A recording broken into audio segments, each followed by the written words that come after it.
Thanks for joining us for a political talk on another PolitiPod Live. Tonight we'll cover shootings in Minnesota, Senate hearings and listening, the economy, Bannon versus Marjorie Taylor Greene, ICE Today, and the Trump dump. We'll also have our segments International News and more on this. I'm Tom Bickle, And I'm Matt Nisanoff. and we'll start with Shooting in Minnesota. Everyone's heard this story by now. There's nothing new in the details of the shooting of Alex Pretty. There is a detail that has come out, which is that the shooter, whoever he is, has been put on administrative leave. That's a line that you hear a lot from when there are shootings by law enforcement. And we'll see what actually comes of it, if anything.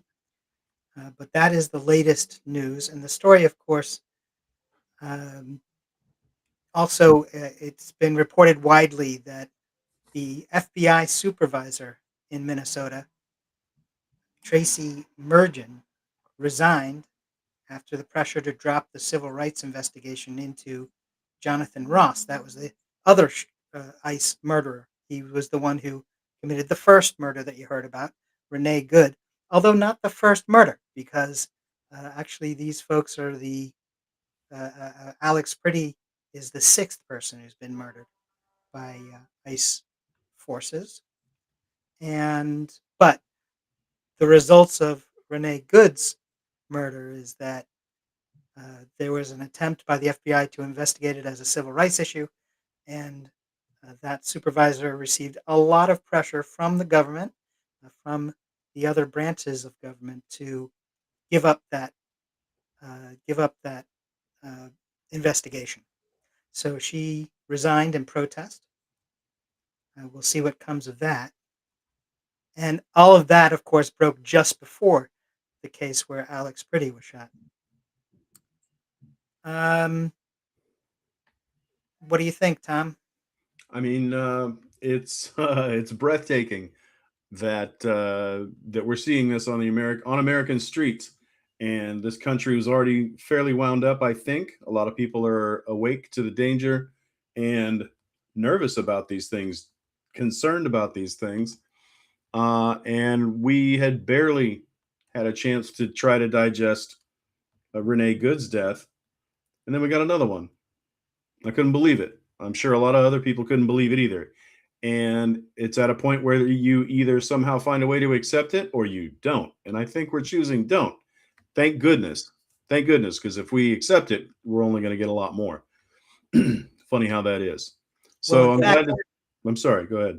no problem. And in fact, I've heard people on social media talking about folks from other countries talking about, oh, we were going to set up a trip to the U.S., or we've been to the U.S. before, so we were planning another trip. And with all this happening, we don't want to do that. We don't feel it's safe, and we're not going to go back. So there are results from these actions beyond the immediate tragic results. There are repercussions that are not um, that are also not beneficial for our country or for what's going to happen. What's going to come from that. Well, one thing that is good, I think you would agree with me, is that there have been protests just about everywhere. Anywhere you can think of, there's been a protest. Some amazing protests in major cities and smaller, and yet as as representative of the tragedy in smaller cities as well. And um, there was a day of protests. In fact, in where I am in New York, there was a big gathering at a place called Union Square, which is a common place for protests to be held. And before that started, there were smaller mini protests that people could go to. And then as you left that one, they were saying, please, continue up and join what's going on at Union Square, and building a crowd that way. And I was able to stop by one of them in Brooklyn, just on the south side of Prospect Park, if you are familiar with the Brooklyn area. And here's a report from there. Hey, Tom and Matt. It's Matt. I'm out in Brooklyn today, and there's a group of folks here from the United Federation of Teachers who are holding a rally against ICE, and they just ended. It looks like the crowd is very peaceful, very insistent on their point, and they are saying that the actions that have taken place through ICE are, of course, unacceptable, and need to have a response. People need to stand up, and that's what's going on out.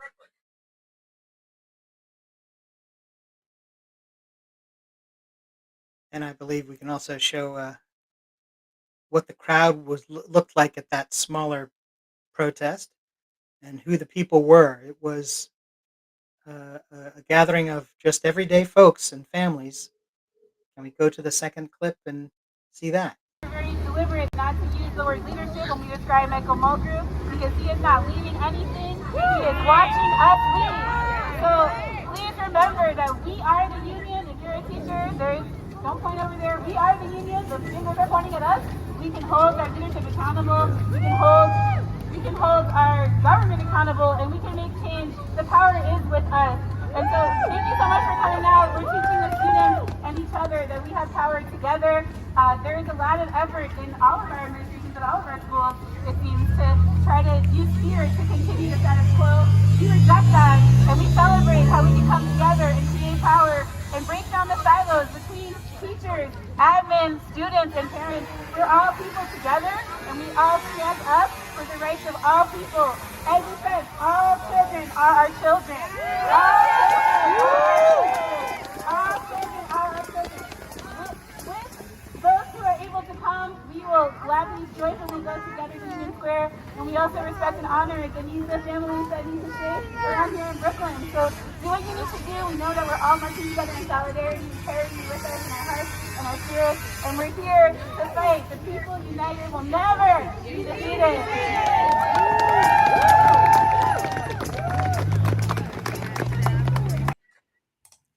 So as you see, it is the response, and it's the response of everyday people.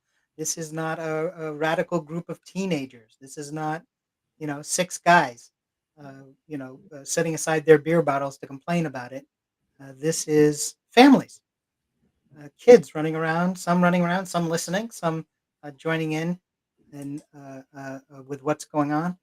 But these are families, moms with strollers, who have had enough and are standing up, and that's what we need. There is some call for a larger strike. I believe they're talking about that on the 30th. I don't know if you know any more details about that. I don't have any more details than that. I know they're also talking about another No Kings rally on March 28th. Not sure if you've heard that. I saw an email about it, I must say, but right now I'm so focused on February that I haven't gotten to planning out stuff for March. But yeah, February 30th is clear if you need me. Excellent. Yeah, I will try to get some more information out about that. But I've heard the 30th, I think, once or twice from different groups, and so That's January 30th? No. Yes, January 30th. So a couple of days, and the call is for a general strike. They're mentioning that if they can actually, there's a group that's trying to get people to pledge to strike, and they're holding off on giving a date until they have enough people agreeing to it. And their argument is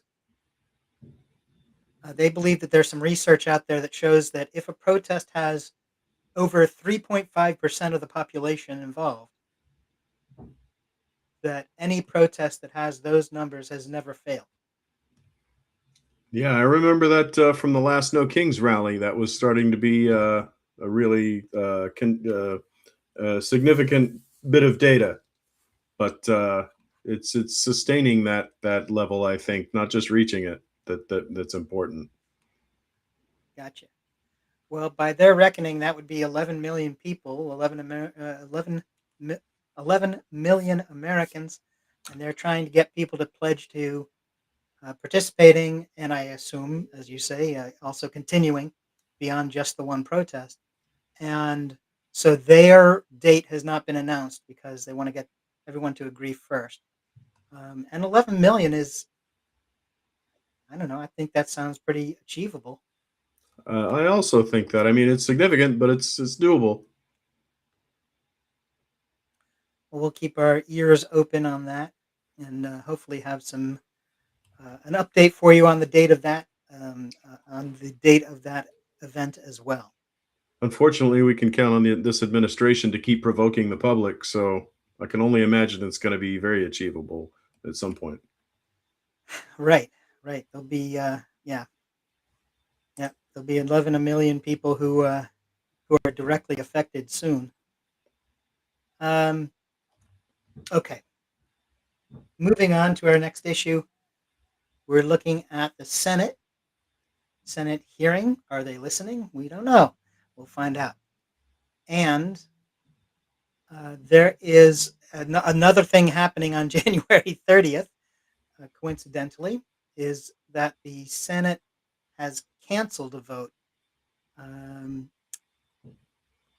over the issue of shutdown and budget and what's happening. And apparently, Senate Dems have vowed to block any funding going to DHS and ICE because of the Minnesota shootings. Why it took this particular shooting to do it, I don't understand. Will they follow through? Is this just some kind of negotiating ploy where they're going to hold back on the votes and then the Senate would need 60 votes, so they'd need 10 Democrats to vote with them. They're saying the Democrats right now are saying they won't give them any votes. Will there be some sort of compromise?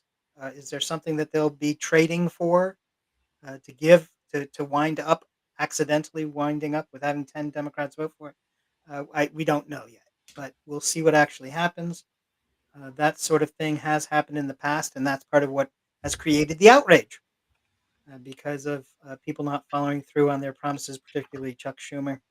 Senator Angus King, who's an independent from Maine, says that he won't even vote. Not only will he not vote for ICE funding, but that he won't even vote for a package around ICE. So he won't vote for there's a military and law enforcement funding and all sorts of other packages that are combined to get things through. And he's saying if it has ICE funding in it at all, he won't vote for it. So let's hope that there are enough people like Angus King who will take a stand and actually follow through on it. Anything about budgets on your mind? No, I'm not one for numbers, Matt. There you go. Well, so let me ask this. Now on to the maybe more interesting stuff. What's going on with Kristi Noem and her testifying before the Judiciary Committee? Are you up on that? You know, I understand she has got to she's got to testify March 3rd, and they've been haggling for weeks to schedule her testimony as part of the panel's regular oversight of DHS. But her high-profile appearance is expected to be dominated by senators' questions regarding the agency's immigration enforcement tactics following 2 fatal shootings by federal agents in Minneapolis in the past month. You may have heard about that.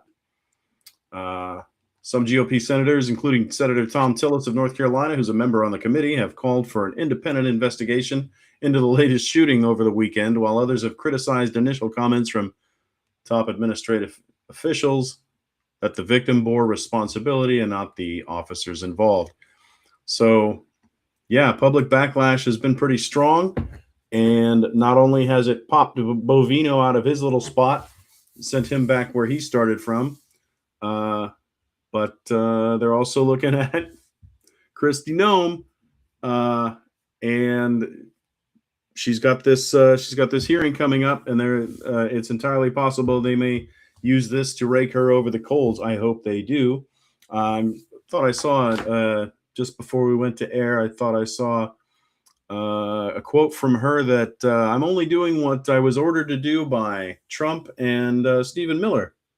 So, kind of a warning. F me, no F you. Huh. If you're gonna dangle me, I'm not going down alone. And I may have to tell people where other bodies are buried. So let's protect me is the subtext I'm gathering there, which just it makes for interesting TV and items under pressure. That's how you find the cracks. You apply pressure, and I think these fissures have been there. I think we just needed to bring them out. I'm sorry we've had to murder people in the street to get to that point, but at least it's hasn't taken, at least that's been enough, apparently. So Well, we'll look forward to that pleasant viewing. we'll see. It'd be nice, but they have shown a willingness to close ranks, especially around completely fallacious details and stories. So we'll They will. see. They're so comfortable with so much. They will tolerate anything. I don't understand it. Yeah, It's got to give. Something has got to break. well, we'll see if this is it. Maybe Christie will Yes. be the weakest link, and she'll actually stumble into being honest on. Yeah. It's possible. It is possible, and so we'll see. And that's you said when March 3rd, a hearing March on 3rd March is what 3rd. I've got in front of me. And if Chuck Grassley becomes a hero, that would be Oh, incredibly bizarre, but oh man, worthwhile if some dashing truth- man of courage, Chuck Grassley. Of course, yeah. And he's been in on it all along as well. I mean, he's been one of the ones who's helped close ranks. So, what is happening here? Why is he all of a sudden willing to go against the approved narrative? And or is this part of that? I mean, is he going to bring Christine Nome before the committee and then give a stirring speech about how this poor woman has been through enough and that Well, I she want to just needs say to be listened to? last week when we saw over the past week or so when we saw Jack Smith testify, he was talking about several co-defendants that worked to frustrate the election in 2024. And I remember Chuck Grassley having his thumb in that pie, as I recall. I could be wrong, but I wonder if that's motivating him somehow. Interesting. Well, he'll have his chance. Time will tell. He'll be the chair on that March 3rd meeting, so we'll see what he actually does. Excellent. Well, let's move on to our first segment of the night. This is the international news. A couple of things have been happening internationally as well. We have an Iranian hitman, or he himself is not Iranian, but he was sent by the Iranians to assassinate a journalist. Actually, a woman and her husband who are from Azerbaijan, but she is a journalist. Wow. And the Iranians apparently don't like her very much. They've sent people to go after her on several occasions. This guy was caught. He's been, after several attempts of trying to murder them, he was caught and just today was sentenced to 15 years in a Brooklyn court. We'll see where he's shipped off to. And apparently, he was very sorry. I mean, that's important. He feels bad about it.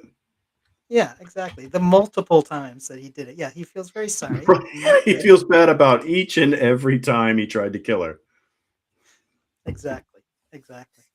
It's, that's the nature of remorse. That's integrity, Matt. That's a conscience right there. Yeah. The journalist, on the other hand, would like to see, made a call for Donald Trump to do to the Ayatollah what he did to Maduro. Oh, boy. and go in and bring him out and bring him to, I guess, bring him to Brooklyn too. They seem to be everyone's coming to Brooklyn. I don't know, but all roads lead to Brooklyn and perhaps justice itself. Well, And she's in luck because he'll do nearly anything to avoid anybody mentioning the word Epstein and files in the same sentence. So, yeah, it's not too far down the list. She may get her wish. yeah, could be on the short list. We'll so in fact, I mentioned she's been through this in other cases. And last year, she testified at a trial of two men who'd been plotting to kidnap her at her Brooklyn home and kill her. And that happened in 2022. The prosecutor at that time had said that Iran had put a $500,000 bounty on her head. And those two men were convicted and sentenced to 25 years.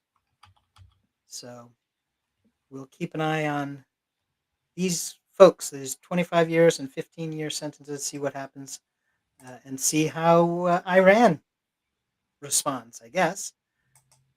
That's next on the to-do list. Also, moving to China, there's the You spring. are. We'll enjoy. Yeah, right. There you go. This show will be a little different next week. We'll see exactly. We'll see how the internet works. In China, there's a spring festival that's coming up, and apparently there's a new toy making the rounds for the festival and has become wildly popular.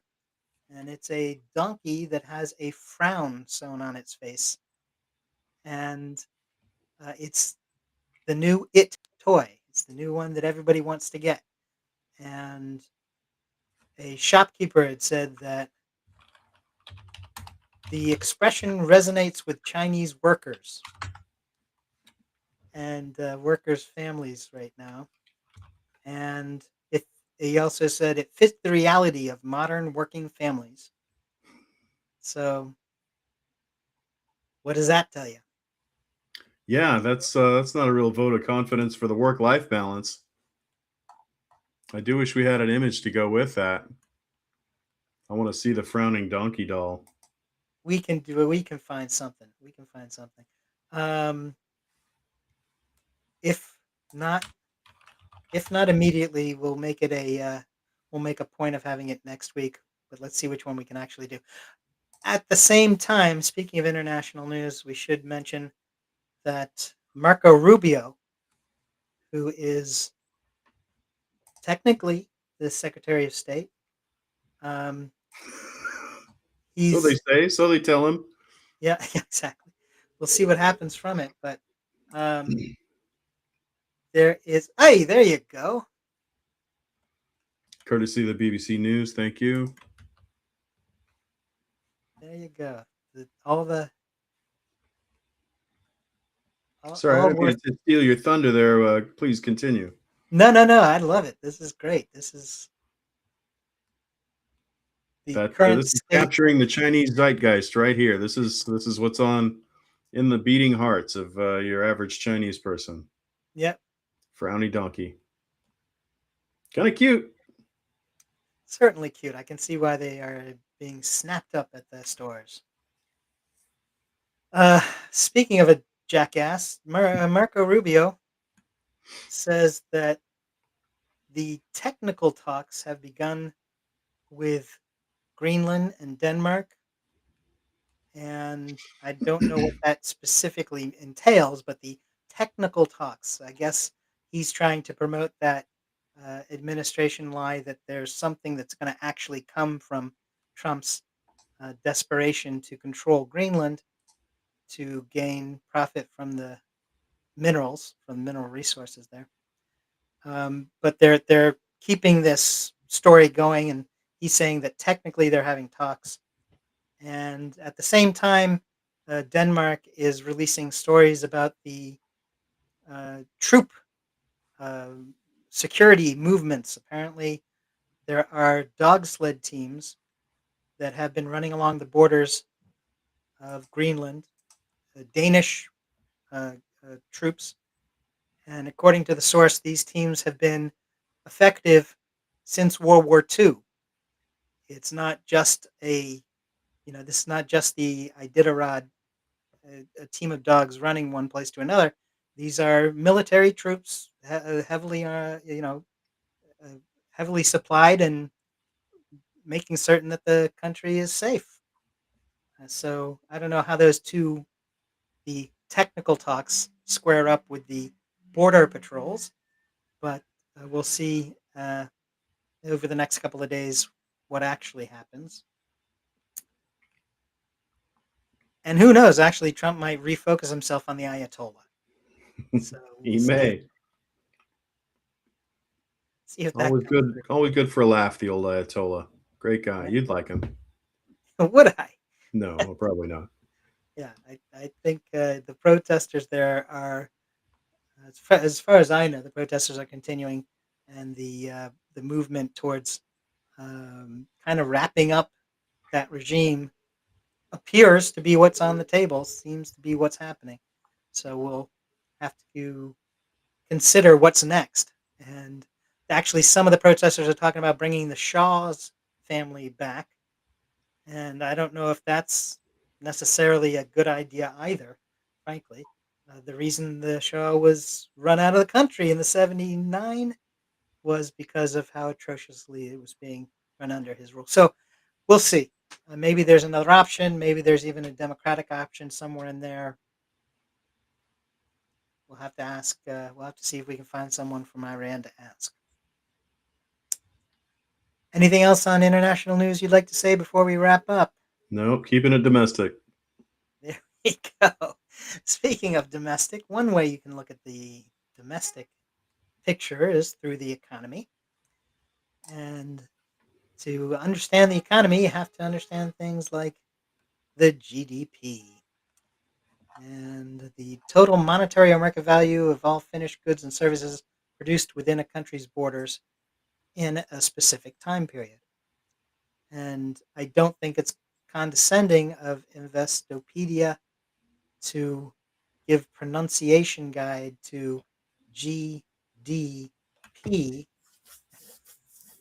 like at the top of this graphic, but it's there. I mean, it's good for learning.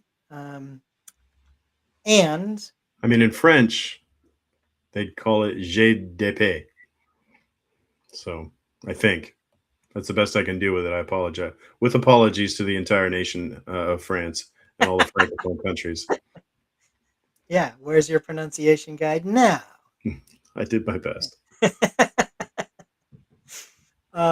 So speaking of the economy, part of the reason that we brought it up, or part of the reason I wanted to mention it, was that there's been this massive snowstorm and winter storm that's had its go at the United States recently, and people are talking about it being 6 to 8 to 10 to 12 inches, and ice of 3 inches, and all sorts of um, situations. And I got to say, in New York City, we did get that solid snowfall, but we did have services running from before the storm started. Here's one of them now. Reliable. There you go. That was an ambulance. If you need to turn And down the lights and be quiet till the heat is off, Matt, we understand. there you go. Um, at least I'm not the Ayatollah. So we saw that here as well, and it was plenty deep, and trying just to shovel out the stairs at the door was quite a chore Yeah, I to get bet. to the sidewalk. And with that said, the services were running before the storm ever hit, and handled the getting the streets clear very well. There's been traffic moving outside of the day of the actual storm. Uh, People are getting around. There is an issue with how the snow is being dealt with, and there seems to be a general sort of, we plowed it out of the street, and now we'll just sit and wait till it melts, which is not not going to happen quickly either, because the weather's still it's still very cold, and the ice is not going to melt for a couple of weeks, I would think. And in other places, in other cities, they have talked about how they are handling removing the snow. They're going in with bulldozers and loading up dump trucks and moving the snow out, instead of just piling it onto the side. So that is a legitimate issue. Now, so the whole point of my bringing this up during a segment on the economy, why would I do that? And that is because the snow has had an effect on the economy, and that stores have had to close down, businesses um, have had to take their time out, and of course that all has an effect on the economy short term. But they're talking about this particular storm may be, because it's so widespread, may influence about 2% of the GDP, which that makes a difference. That can have an influence. It doesn't sound like a lot, but it does. It is a significant enough number. Um, Anything about storms or GDPs, or U.S. GDP that you'd like to mention? No, no, I think I'm gonna bank that pronunciation win I started with and just cut my losses. You just want to get back to the international news now. I see. That's right. That's right.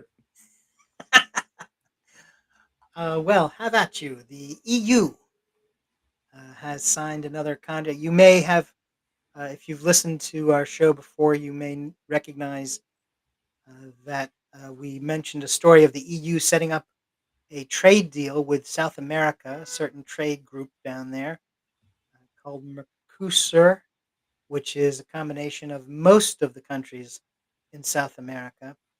And they just signed that deal. Some of European nations were not happy about it, but then again, some of the South American countries were not too happy about it. Everybody was unhappy, so it must be a good deal. I don't know who says that kind of stuff, but people say that stuff all the time. And so here they go again. The EU has set up another trade deal that they've been working on allegedly for 20 years. 20 years in the making, a deal with India, who is whose big trade partner up to this point has been the U.S.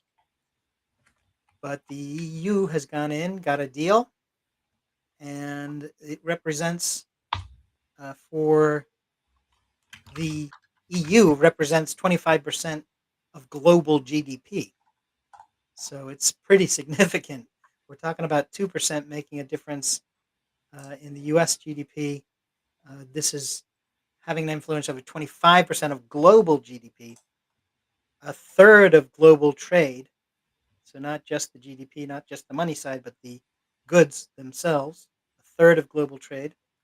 And it cuts tariffs by 87%, pardon me, 97% of for EU products Did you say going to India. 107%? Right, Sorry. right. 16,000%. That's the Trump figure. Right. But actually, it cuts tariffs by 97% for EU products going to India. And it could very clearly offset EU losses due to the US tariffs. And on the other hand, it allows India diversification from having just the US as its biggest partner, having the EU to trade with. So there's some news for you. There you have it. There's also in economic news, we can bring up that the U.S. government's invested $1.6 billion for stake in rare earths, in rare earths firm. So the Trump administration has invested $1.6 billion in a U.S. critical mining firm, and it makes official the latest push to reduce China's dominance over the rare earth sector, they believe. And I believe that that's also an organization that has some dealings with one of Trump's kids. But the agreement with USA Rare Earth which gives the government a stake in the firm. Here we are again, talking about government getting involved with owning shares in the company, which used to just send the Republicans into fits and outrage. How is it that you could possibly have nationalization of things like rare earth and minerals and uh, things so important? But here it is. It's okay when the current administration does it, apparently. Uh, but it's days after Trump claims to have secured the framework of a deal over Greenland, which he says induces access to rare earth minerals. There's similar investments that the U.S. government has made in mineral companies since Trump's gotten back into the White House and made the economy his personal piggy bank. Officials went to boast U.S. production of minerals essential to everything from smartphones to defense technologies. U.S. Rare Earth, which controls deposits of so called heavy rare earths that are often used for defense techniques, says the investment will fund mining, processing, metal making, and magnet manufacturing. Anything else before we move from the economy to other issues? No, I'm happy to let the economy take care of itself. Yeah, that's working out well. Yeah, yeah. What could go wrong? Sure, they've got it under control. Yeah. Um, it is a concern. I mean, once again, as I say, the government is all of a sudden owning portions of companies, which, if it were any other any other U.S. administration, I think, oh well, maybe they're trying to do something, and they're doing something for defense, or they're trying to do something to make these things so that they're going to a particular use and benefit for the country. You could at least try to talk yourself into some altruistic motive. Right. Right, What a right. pleasant history that used to be. Yeah, exactly, exactly. But this is all about what will help. Um, One what will guy. help put money in Trump's pocket and or his family's pocket, and that's not really okay. I don't love But it. speaking of things that are okay, or maybe not okay, or at least interesting, that brings us to our next issue, which is Bannon versus Marjorie Taylor Greene, or what's called Apocalypse Now versus Then. I say that because of Steve Bannon's. Well, let me tell you the story first. So, Steve Bannon, of course, sides with ICE and tells Trump to invoke the Insurrection Act. He's been trying to weasel in an excuse to bring about the Insurrection Act since before the first administration. But Marjorie Taylor Greene defends, says that people need to lose their blinders, quote unquote, lose their blinders. She says, and that we're being incited into a civil war. And this is a little. We're back to that sort of crazy thing where Marjorie Taylor Greene is making sense. She's I saying wouldn't have things expected it. that it's exactly from everything else she's done in her career. It's not that you wouldn't think that that would be the person who's going to be so clear eyed, but she is, and she's being straight up about this. And Steve Bannon's little storytelling to Trump, at least for the last since before the first administration, has always been to promote this fallacy that there is American carnage. You may remember that Trump even used that phrase in his first inauguration, talking about the Sure. American carnage that existed, which did not and does not. And Starting to. right, they're doing absolute. They have gone to such an extent to try to promote that as a thing that they're willing to kill Americans in the street.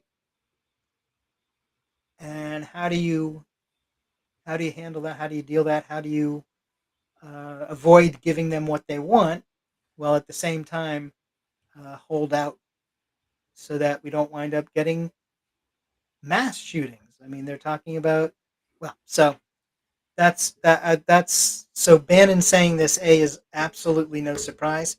Isn't it He's compelling, Matt?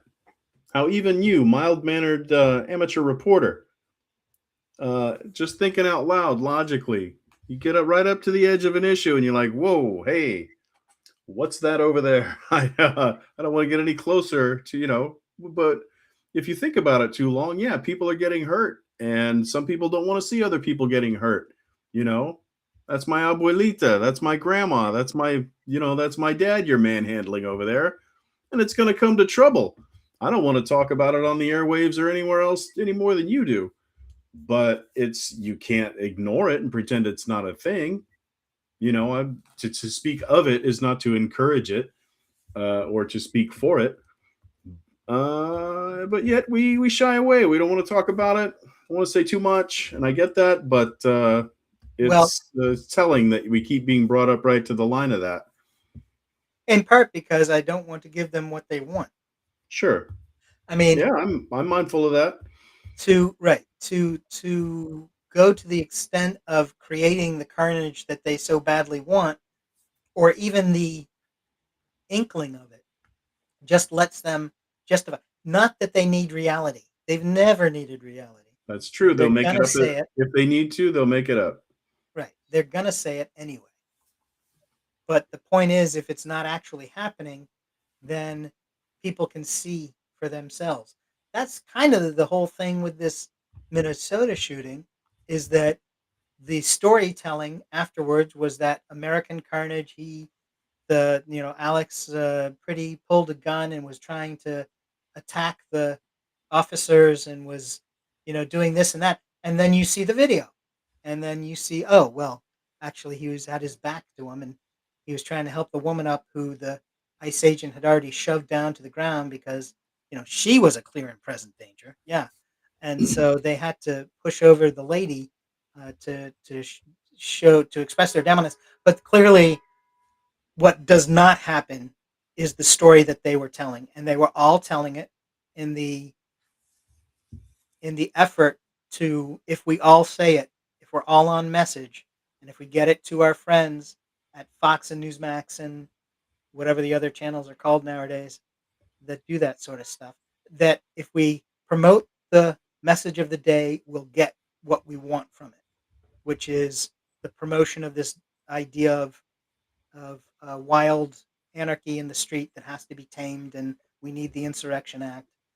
So what's important, I think, is that that hasn't been the case, and that people have not just grabbed arms and run into the street and grabbed Molotov cocktails and gone and done the reacted in the way that they have tried to promote to encourage.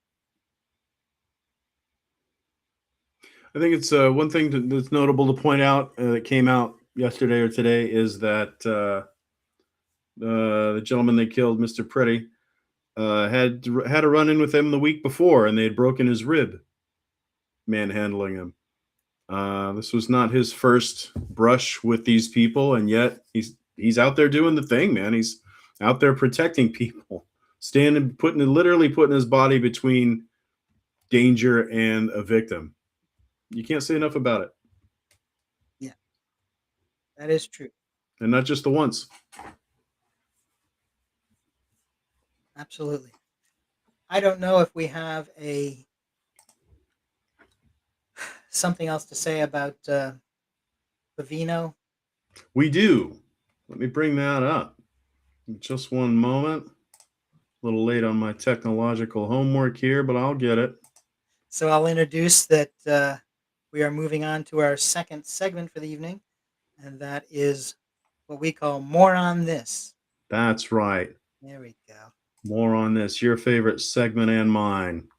And the That's right. This week we witnessed as one of the current administration's flashiest stars, having streaked across this country to bursts of violence and the stench of tear gas, may have finally flamed out and plummeted back to El Centro, California. Who is Greg Bovino? Nailed it. Who is Greg Bovino? Well, it's time for more on this. According to the laziest research free AI can provide, Gregory Kent Bovino is was born in San Bernardino County, California, but he grew up in a place called Blowing Rock, North Carolina, and he's sucked ever since. He's a third generation immigrant of Italian descent because God has a morbid sense of humor. Bovino graduated from the Lollipop Guild, Western Carolina University in 1993 and joined the U.S. Border Patrol in 1996. Since 2025, he has served as the Commander at Large. Hard to say that without snickering. Of the United States Border Patrol, a position created because Commander Big Boy Pants didn't fit on a business card. A position that reports directly to the Secretary of Homeland Security and impatient pet sitter, Kristi Noem. In 2025, Bovino was a big man in the Border Patrol, standing head and shoulders above the rest, which isn't easy when you're technically classified as a teacup human. He's just little. All right. He led high-profile operations in major U.S. cities, becoming the public face of the administration's immigration crackdown. His leadership was defined by aggressive, norm-breaking tactics, including the use of helicopters to repel agents into apartment complexes, smashing car windows of non-compliant suspects, and using chemical irritants during protests. You know, America. Just like the founding fathers aspired to. You may have seen Bovino on TV or on the web. He is the courageous pair of shoes regularly and barely seen hiding behind a crowd of government thugs. He is the pint-sized authoritarian who looks more like your lesbian gym teacher in high school. And he is the short king who cosplays Heinrich Himmler in SS trench coats.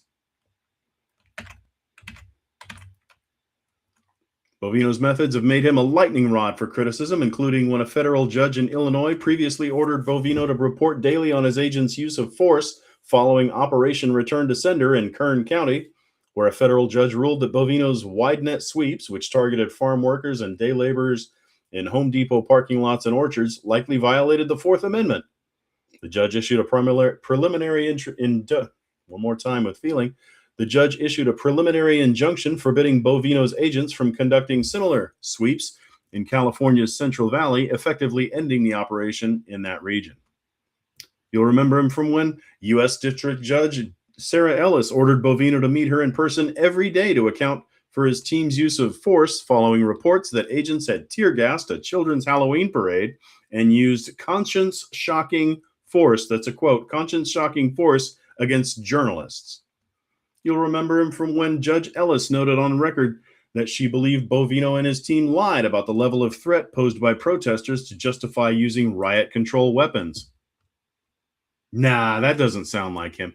And you'll remember Bovino from when he oversaw operations in Minneapolis, where two civilians, Renee Good and Alex Preddy, were fatally shot by federal agents during protests.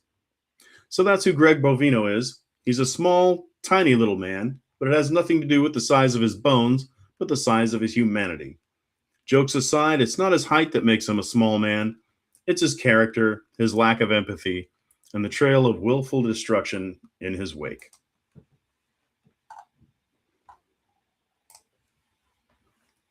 All right, and that's it for more on this. On to the next. Beautifully put, frankly. That was thank you. You're absolutely right. I saw what you did there in the first part. But but the conclusion was absolutely right on target. That was beautifully said. And while we're speaking about the big bovine, we should also, I guess, then move on to ICE and what it's up to. What is ICE up to today? And so far, we've got 2 days after detaining a 5-year-old Liam. Liam Ramos, you may remember the pictures of the blue bunny hat And the Spider-Man backpack. and the Spider-Man backpack. Um, they also seized a 2-year-old girl, and whose father was coming from the store, whose warrant or final removal order flew them to Texas within 8 hours, defying the judge who had asked that the child be, or who had ordered that the girl be returned to her mom. So let's. I don't know if you have anything else on that story. Nothing to add, sir. And that's why you get the sort of response that you do from people in the street. Is there a graphic there? Absolutely. Yeah. So this is station entrance to one of the platforms of the subway in New York City. And that's what the actions have brought the public perception to be. Uh, there's also apparently a protest that started up at the Texas Ice Center as detainees protest the detention of 5-year-old Liam Ramos and his father, and chanting Libertad, Libertad, yeah. and demanding humane treatment for detainees and protesters. So even those who are there understand that protesting is the positive step, the thing to do. Attorney General Pam Bondi gives Governor Walz conditions for ICE to leave Minnesota and return the rule of law. This one absolutely is, in my mind, so ridiculous, so backward engineering of the situation. In other words, she's trying to say, "Oh well, there's things that we wanted all along that you could have just given us, and then we wouldn't have had this whole problem." Oh, give us the voter database and give us the this and that. They never were interested in any of that. They never asked for any of that. And even if they did, who the hell are they to ask for any of that? Yeah. It's not their place. So now that there's trouble and there's a reaction and there's a backlash publicly, all of a sudden it's, oh, well, no, we're just wanting these 2 or 3 things, and then we'll be on our merry little way. So this whole play acting of just give us things. Matt, it puts me in the mind of a mugger who says, "Give me all your money." And you go, "No." And he says, "How about $5?" Get out of here. That's what you get. Right. Can you cover my bus pass? I got Right, exactly. Buy me a sandwich. Pathetic. It's pathetic. Yeah. Yep. So the demands are that they wanted the voter rolls and they wanted a repeal of sanctuary city status in Minnesota, in the state, throughout the state. Neither of which is their place to, first of all, not even their place to ask, but secondly, absolutely a grotesque mismanagement of the situation to try to get out of the backlash that the public is giving them for their actions. Go ahead. You were about to say? Well, as you're speaking, I'm listening and I'm thinking, which is the least I can do. And thank God that some of our elected representatives have the guts to tell these people, no, that's not what we do here. It's not what we are about here. Now, it only stands to reason if you're a governor and you let your state just get steamrolled by the first person who says boo to you, well, not only is your state not well served, but as a governor, you're out all that power. You give away the only thing you have that's worth anything. You throw in your seed corn away, so anyway. Now take that idea that where governors, for example, can resist and say no and put this administration on its heels. Now do Congress. Congress has given away so much of their power. They're supposed to hold the purse strings. They're supposed to control whether and when we go to war and how, and they're supposed to talk it out so that the American people feel like there's been a good airing of all the best ideas and motivations. And they give it all away on day one. On day one, they give all that away. And look where it's put us. Thank God that we've got some governors who will put their foot down, and even out of probably a sliver of self-interest, to put it mildly, but that's also my interest. So thank God that not every single representative we have in the halls of power has sold us out as quickly and as cheaply as they possibly could, as some of them have. Yeah, the Republicans in Congress have rolled over, as you point out, almost immediately, all terribly concerned about potentially being challenged in the primaries by a MAGA person, so they just lick the boot. And that's the Quickness. problem with having Republicans in power. Speaking of Republicans in power, Yes, sir. there's this guy. This guy, you know? Yeah, this guy in this place. So on to our final issues for the evening, the dump. The Trump dump. Trump. Trump dump. We need a cool overlay. Trump dump. Oh, that'd be thanks. That'd be amazing. We'll work on it, folks. Send in those donations. We'll get right on it. Well, I'll tell you what. Go right ahead and give us a start on the Trump dump for the week, please.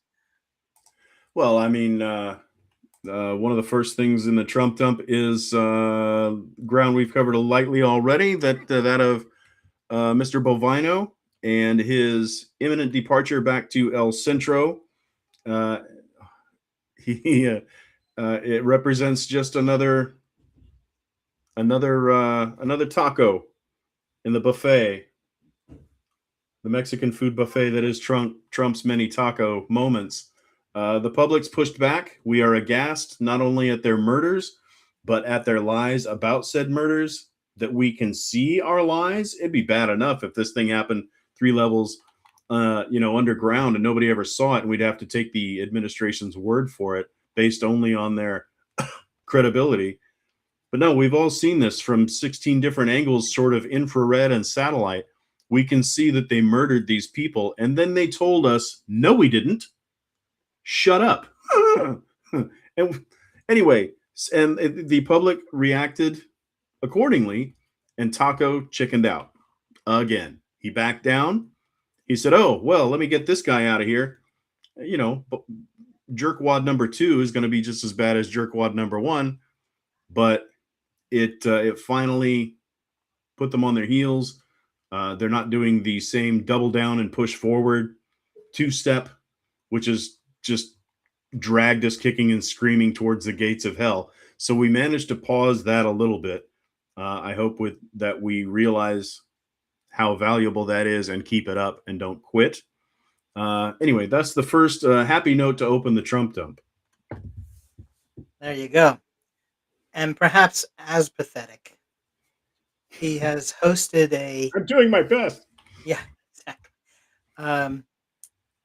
There was a huge deal made out of the expense that production was made for a movie was made based on Melania, I guess on her life, or I don't know if it's specifically Who cares? her entire life or a particular part of it or what have you. But it spent something like $60 million to do this thing. I mean, there are entire 11-part series on shows that are going for 35 million. So how do you spend 60 million?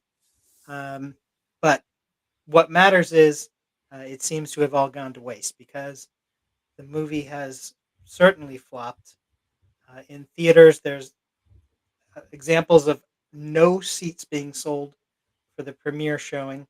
If you dropped a beluga whale out of a helicopter at 5,000 feet, it couldn't flop any harder than Melania's utterly fictional. I don't care what they're putting on the screen. I don't believe a word of it. Never will. Nothing could flop harder. Yeah, like you said, I think you said 3 tickets in all of London or Great Britain or something.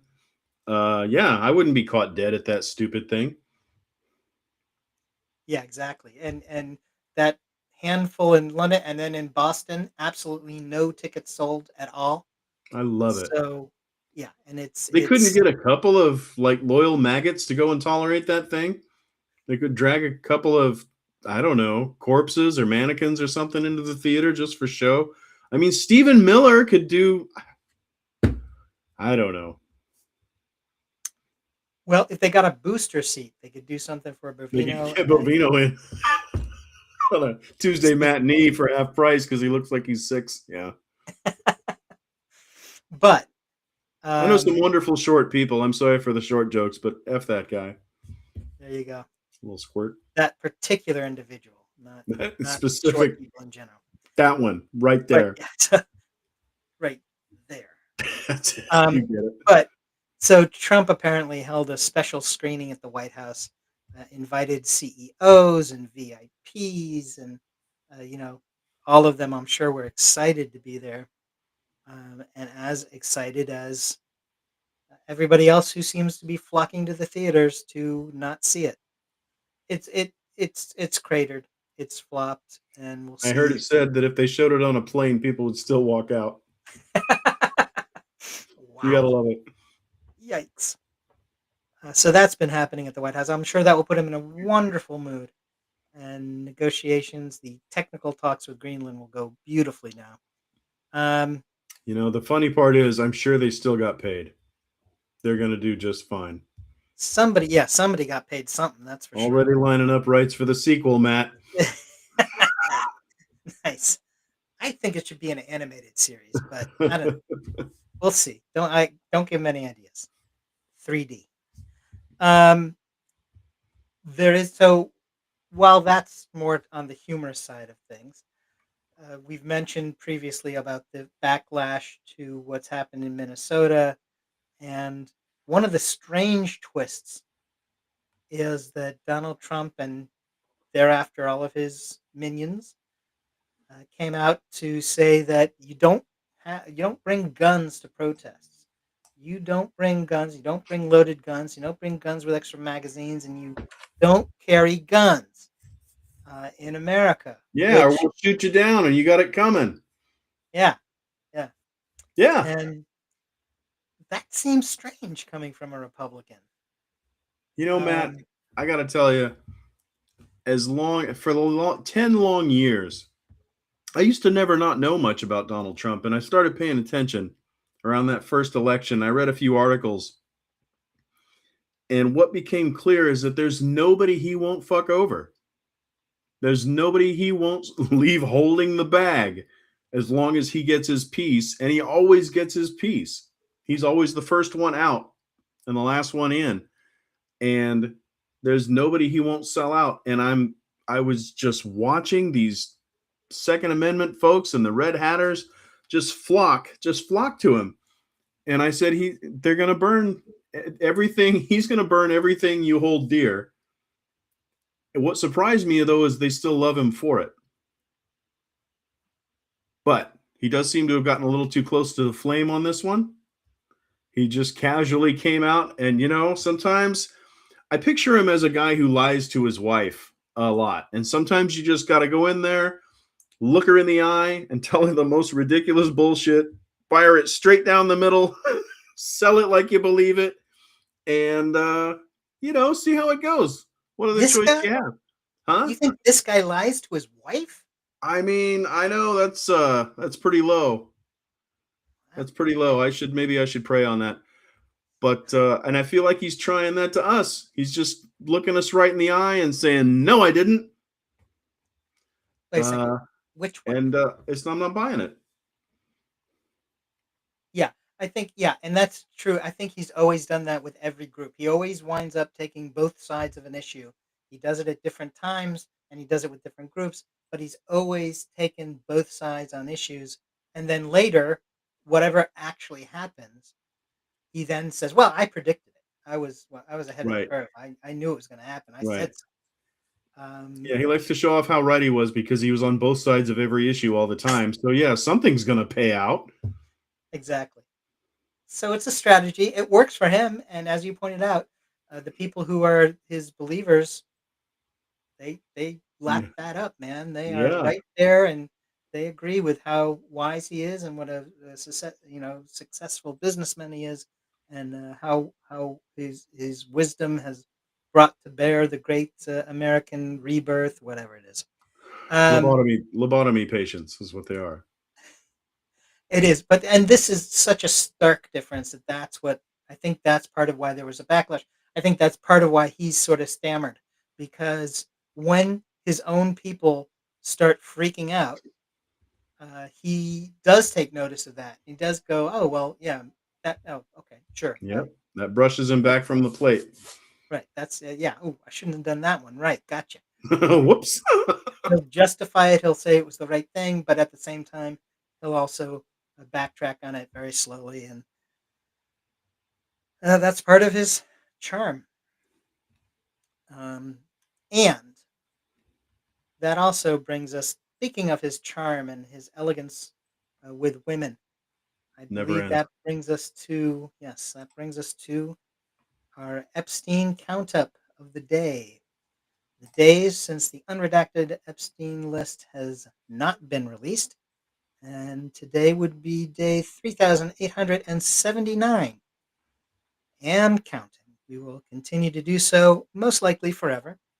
And you can 40 keep days, Matt. It's been 40 days now. 40 days out of code. 40 days illegal. Hasn't been 40 days since the judge said, gimme. It's been 40 days since the judge said you have until that day to give me what I asked for. And we're just coasting, breaking the law every day. and he wouldn't have it any other way. That's right. Yeah. Um, Look, it's only 34 felonies right now, and there's plenty of space. Okay, well, that also brings us, I believe, to the conclusion of our evening's broadcast. Thank you for joining us at PolitiPod Live for Political Talk. You're welcome to join us every Wednesday at 6 p.m. Pacific, 9 p.m. Eastern, right here for PolitiPod Live. If you want political laughs, you can join us and a half dozen of our friends for our monthly political comedy podcast, PolitiPod. You'll find that at soundcloud.com/PolitiPod. This is Matt Nisanoff And I'm Tom Bickle. saying good night. Good night.